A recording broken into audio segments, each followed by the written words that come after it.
me, well-being is in its totality, our physical, our mental, our emotional, our spiritual, our economic, all of that needs to be nurtured and in balance. Kia means to be, and o means of, ra means light and sound, ora means wellness.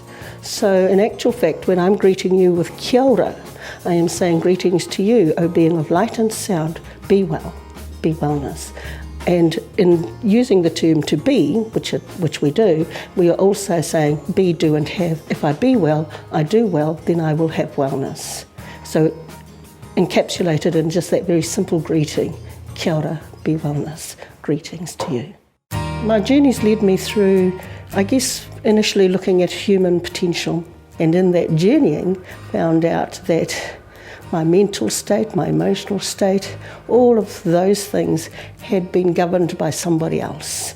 I was living someone else's life, not mine. So all of the people who have impacted on my life, I had to unwind from that learning and find out who I truly was. The biggest thing is to go inside and ask yourself, who am I really? And I think a lot of people are starting to do that. Who am I really? Am I, when I look at myself in this mirror, who am I? Who is governing my thoughts? Whose thinking was it that I just spoke about? Was it really mine, or did it come from someone in my past? When I'm unhappy, is this me being unhappy, or is this me responding in the way I've been taught to respond about being unhappy? As a child, I'm not born knowing any of that. I learned all of that. And so how did I learn it, and which part is me and which part is someone else? Big questions. Spirituality isn't about any religion.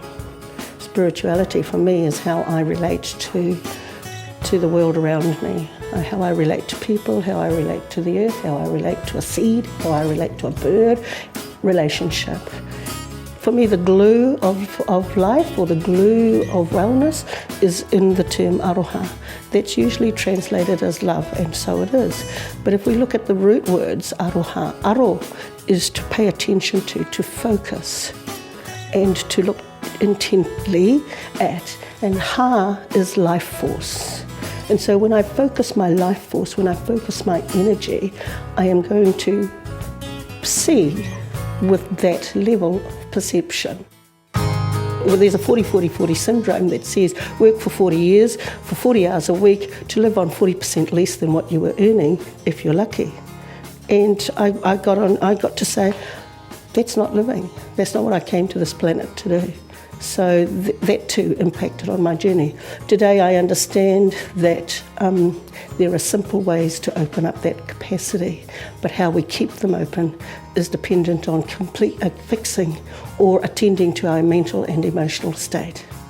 The things that help open up my capacity, and I've seen it with others, is the ability to laugh, is the ability to sing, is the ability to dance. It is all of those things that free up the body, that free up the mind, and get us into the joy of life.